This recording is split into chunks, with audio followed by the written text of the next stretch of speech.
ಕೇಳೋದ್ರು ಇವಾಗ ಬಂದು ಕೊಡಿ ಅಂತ ಹೇಳಿ ಡಿಪೋಗೆ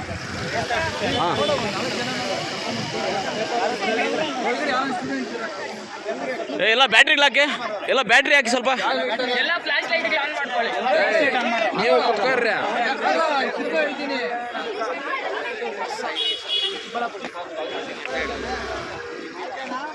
ಚಿಕ್ಕಬಳ್ಳಾಪುರ ತಾಲೂಕಿನ ನಂದಿ ಕ್ರಾಸ್ನ ಬಳಿ ಇರುವ ನಾಗಾರ್ಜುನ ಕಾಲೇಜಿನ ವಿದ್ಯಾರ್ಥಿಗಳು ಸೇರಿದಂತೆ ಪ್ರಯಾಣಿಕರು ಪ್ರತಿನಿತ್ಯ ನಂದಿ ಕ್ರಾಸ್ನಲ್ಲಿ ಬಸ್ಗಳಿಲ್ಲದೆ ಪರದಾಡುವ ಸ್ಥಿತಿ ನಿರ್ಮಾಣವಾಗಿದೆ. ಚಿಕ್ಕಬಳ್ಳಾಪುರದಿಂದ ಕೋಲಾರ ಮಾರ್ಗವಾಗಿ ಹೋಗುವ ಬಸ್ಗಳು ಚಿಕ್ಕಬಳ್ಳಾಪುರದಿಂದ ಬರುವಾಗಲೇ ಸಂಜೆ ವೇಳೆ ಪ್ರಯಾಣಿಕರಿಂದ ಭರ್ತಿಯಾಗಿರೋದ್ರಿಂದ ನಂದಿ ಕ್ರಾಸ್ನಲ್ಲಿ ಬಸ್ಗಾಗಿ ಕಾಯುವ ವಿದ್ಯಾರ್ಥಿಗಳಿಗೆ ಬಸ್ಗಳಲ್ಲಿ ಕಾಲಿಡಲು ಸ್ಥಳಾವಕಾಶವಿಲ್ಲದ ಪರಿಸ್ಥಿತಿ ಸೃಷ್ಟಿಯಾಗ್ತಾ ಇದೆ. ಅಲ್ಲದೆ ಭರ್ತಿಯಾಗಿರುವ ಬಸ್ಗಳಲ್ಲಿ ನೇತಾಡಿಕೊಂಡು ಹೋಗಲು ವಿದ್ಯಾರ್ಥಿಗಳು ಸಾಹಸ ಪಡುವಂತಾಗಿದೆ. ಇನ್ನು ಬೆಂಗಳೂರಿನ ಕಡೆ ಹೋಗುವ ಬಸ್ಗಳು ಫಾರಂ 4ನಲ್ಲಿ ನಂದಿ ಕ್ರಾಸ್ ಸೇರಿದಂತೆ ನಿಗದಿತ ನಿಲುಗಡೆ ಹೊಂದಿರುವ ನಾಗಾರ್ಜುನ ಕಾಲೇಜು, ವೆಂಕಟಗಿರಿ ಕೋಟೆ, ಆವತಿ ಮುಂತಾದ ಕಡೆ ನಿಲ್ಲಿಸಿ ಪ್ರಯಾಣಿಕರನ್ನ ಹತ್ತಿಸ್ಕೊಂಡು ಹೋಗಬೇಕು ಅಂತ ತಾಕೀತು ಮಾಡಿದ್ರು. ಬಸ್ ಕಂಡಕ್ಟರ್ಗಳು ಫ್ಲೈಓವರ್ ಮೇಲೆ ಹೋಗುವ ಅನುಕೂಲಕ್ಕಾಗಿ ನಂದಿ ಕ್ರಾಸ್ನ ಫ್ಲೈಓವರ್ ಕೆಳಗಡೆ ಬರೋದನ್ನ ತಪ್ಪಿಸಿಕೊಳ್ತಾರೆ. ಇದರಿಂದ ಬಸ್ಗಾಗಿ ಕಾಯುವ ಜನ ಹಿಡಿ ಶಾಪ ಹಾಕುವಂತಾಗಿದೆ. ಕೇಳೋದ್ರು ಇವಾಗ ಬಂದು ಕೊಡಿ ಅಂತ ಹೇಳಿ ಡಿಪೋಗೆ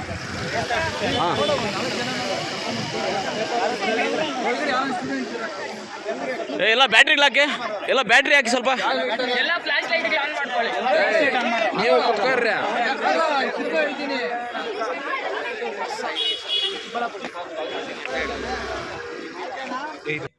ಇನ್ನು ಚಿಕ್ಕಬಳ್ಳಾಪುರ ಮತ್ತು ಬೆಂಗಳೂರು ಬಸ್ ಸ್ಟ್ಯಾಂಡ್ಗಳಲ್ಲಿ ಪ್ರಯಾಣಿಕರಿಗೆ ಮೊದಲೇ ಕಂಡೀಷನ್ ಹಾಕಿ ಫ್ಲೈಓವರ್ ಆಚೆ ಈಚೆ ಬಸ್ ನಿಲ್ಲಿಸುತ್ತಾರೆ ಹೊರತು ನಂದಿ ಕ್ರಾಸ್ಗೆ ಬಂದು ಹೋಗುವ ಕೆಲಸದಲ್ಲಿ ರಾಜಾರೋಷವಾಗಿ ಬಸ್ ಕಂಡಕ್ಟರ್ಗಳು, ಡ್ರೈವರ್ಗಳು ನಿಯಮಗಳ ಉಲ್ಲಂಘನೆ ಮಾಡ್ತಾ ಇದ್ರು.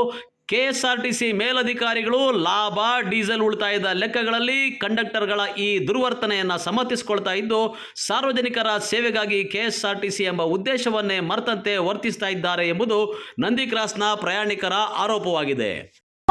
ಇವಾಗ ಬಂದು ಕೊಡಿ ಅಂತ ಹೇಳಿ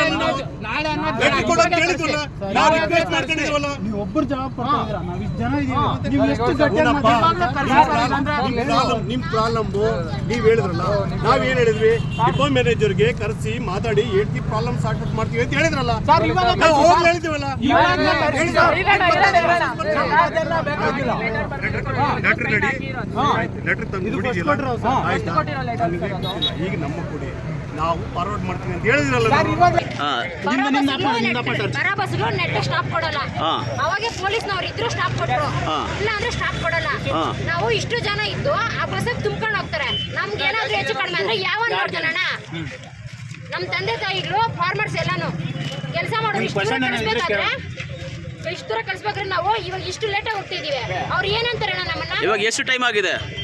7:30 ಆಗಿದೆ. 7 ಆಯ್ತು. ಎಷ್ಟು ಗಂಟೆಗೆ ಬಸ್ ಸ್ಟ್ಯಾಂಡ್ ಬಂದ್ರಿ? 3 ಗಂಟೆ ಬಂದಿರೋದಣ್ಣ. 3 ಗಂಟೆಯಿಂದ ಬಸ್ಗಳಿಲ್ವ ನಿಮಗೆ? Full rush. ಎಷ್ಟು ಕೆಪಾಸಿಟಿ? 150 ಬಸ್ 150 ಹಾಕೊಂಡು ಹೋಗ್ತಾರಣ್ಣ. ಅದು ಕೆಪಾಸಿಟಿ ಎಷ್ಟಿದ್ರೆ ಅಷ್ಟೇ ಹಾಕ್ಬೇಕು. ಅದಕ್ಕೆ ಮೀರಿ ಹಾಕೊಂಡು ಹೋಗ್ತಾವ್ರೆ. ಅವ್ರಿಗೆಲ್ಲ ಏನಾದ್ರು ಆದ್ರೆ ಅವ್ರು ನೋಡ್ತಾರೆ ಬಂದು. ಹೇಳಿ, ನೀವೇನ್ ಹೇಳ್ತೀರಾ? ನಾವೇನಾದ್ರೂ ಮಾತಾಡಕ್ ಹೋದ್ರೆ ನಮ್ಮನ್ನ ಅಡ್ಜಸ್ಟ್ ಮಾಡ್ಕೊಂಡು ಹೋಗೋ ಅಂತ ಹೇಳ್ತಾವ್ರೆ ಬಿಟ್ರೆ ಈ ಪ್ರಾಬ್ಲಮ್ ಸಾಲ್ವ್ ಮಾಡಕ್ಕೆ ಯಾರು ಮುಂದೆ ಬರ್ತಾ ಇಲ್ಲ. ನಮ್ಗೆ ಸೊಲ್ಯೂಷನ್ ಬೇಕಷ್ಟೇನೆ, ಅಡ್ಜಸ್ಟ್ ಮಾಡ್ಕೊಂಡು ಹೋಗೋದು ಬೇಕಾಗಿಲ್ಲ. ಸಾಕಾಗಿದೆ ಇಷ್ಟು ದಿನ ಇರೋದು. ಇದಕ್ಕೆ ಮುಂಚೆ ಯಾರಾದ್ರೂ ನೀವು ಅಧಿಕಾರಿಗಳಿಗೆ ಲೆಟರ್ ಬರೆಯೋದಾಗ್ಲಿ ಅಥವಾ ಪ್ರೂಫ್ ಇದೆ ನಮ್ಮ ಹತ್ರ, ಪ್ರೂಫ್ ಇದೆ. ಯಾರ್ಯಾರಿಗೂ ಲೆಟರ್ ಕೊಟ್ಟಿದ್ರಿ? ಯಾರು ಕೊಟ್ಟಿದ್ದೆ ಲೆಟರ್ ಹೇಳ ಮಗ? ಅಣ್ಣ ಇಲ್ಲೇ ತೋರಿಸ್ತಾನೆ. ಅಲ್ಲ ನೀವು ಹೇಳಿಪ್ಪ, ನೀವು ಬಾಯಲ್ಲಿ ಹೇಳಿ. ಫೋಟೋ ನೋಡಿಸಿ ಅಣ್ಣ. ಫೋಟೋ ನೋಡ್ಸೋದಲ್ಲ ರಜಾ, ಇಲ್ಲಿ ಹೇಳಪ್ಪ ನೀನು. ಡಿಪೋ ಅವ್ರಿಗೆ ಕೊಟ್ಟಿದ್ರಾ? ಅಣ್ಣ ಚಿಕ್ಕಬಳ್ಳಾಪುರ ಡಿಪೋ ಅವ್ರಿಗೆ ಕೊಟ್ಟಿದ್ದೀವಿ. ಮೊನ್ನೆ ಸರಿ ಅಡ್ಡ ಹಾಕಿದಾಗ ಬಂದು ಇವರು ಪೊಲೀಸರೇ ಬಂದಿದ್ರು. ಈ ಸರಿ ನಾವು ನೆಕ್ಸ್ಟ್ ಸರಿ ಇನ್ನ ಬಸ್ಸಸ್ ಬರ್ತವೆ ಅಂತ ಹೇಳಿದ್ರು. ವಾರ ಆಯ್ತು. ಅದಕ್ಕೆ ಮುಂಚೆ ಅವಾಗ ಬಂದು ಬಸ್ ಅಷ್ಟೇ. ಪೊಲೀಸವ್ರು ನೋಡಿದ್ರೆ ಬಸ್ ಸ್ಟಾಪ್ ಮಾಡ್ತಾರೆ, KSRTC ಬಸ್ ಇಲ್ಲ ಸ್ಟಾಪ್ ಮಾಡಲ್ಲ. ಅವಾಗ ಮುಂದೆ ಹಂಗೆ ಹೊರಟೋದು. ಆ ಥರ ಮಾಡ್ತಾವ್ರೆ. ನಮಗೆ ಇವಾಗ ಈ ಬಸ್ಸಲ್ಲಿ ಅವ್ರು 57 ಜನ ಕೆಪಾಸಿಟಿ ಐತೆ. ಇವಾಗ ಇದ್ರಲ್ಲಿ ಹೋದ್ರೆ ಪ್ರಾಣಕ್ಕೆ ಏನಾದ್ರು ಅಪಾಯ ಆಗಿ ಅಲ್ಲಿ ಬಸ್ ಎಷ್ಟು ಗಂಟೆ ಐತೆ ಇದು ಇವಾಗ ಇಷ್ಟೊತ್ತಲ್ಲಿ? ಇಲ್ಲಿ ಕೋಲಾರ ದುಡುಗರು ಏನ್ ಮಾಡ್ಬೇಕು? ಇನ್ನು ಹಂಗೈ ಹುಣ್ಣಿಗೆ ಕನ್ನಡಿ ಹಿಡಿಯುವಂತೆ ನಂದಿ ಕ್ರಾಸ್ನಲ್ಲಿ ಬಸ್ಗಳಿಗಾಗಿ ಪರದಾಟ ಇರುವುದು ಕಣ್ಣು ಮುಂದೆ ರಾಚ್ತಾ ಇದ್ರು. ಲೆಟರ್ ಕೊಡಿ, ನಿಮಗೆ ಬಸ್ ಅನುಕೂಲ ಮಾಡಿಕೊಡ್ತೀವಿ ಅಂಥೇಳಿ ಪ್ರತಿಭಟನಾ ನಿರತ ವಿದ್ಯಾರ್ಥಿಗಳ ಮೇಲೆ ದಬಾವಣೆ ಮಾಡುವ ಅಧಿಕಾರಿಗಳು ಹಾಗೂ ವಿದ್ಯಾರ್ಥಿಗಳ ಭವಿಷ್ಯ ಮುಖ್ಯ, ಪ್ರತಿಭಟನೆ ಮಾಡಿದರೆ ನಿಮ್ಮ ಮೇಲೆ ಕೇಸ್ ಬೀಳುತ್ತೆ ಅಂಥೇಳಿ ಹೆದರಿಸುವಂತಹ ಪೊಲೀಸರಿಂದಾಗಿ ವಿದ್ಯಾರ್ಥಿಗಳಿಗೆ ಬಸ್ಗಳ ಸೌಲಭ್ಯ ಮರೀಚಿಕೆಯಾಗಿದೆ. ಈ ಕುರಿತು ಕೂಡಲೇ ಸಮಸ್ಯೆಗೆ ಮೇಲಧಿಕಾರಿಗಳು ಸ್ಪಂದಿಸಬೇಕು ಅನ್ನೋದು ಸಾರ್ವಜನಿಕರ ಒತ್ತಾಯವಾಗಿದೆ. MMTV news bureau, Chikkaballapur.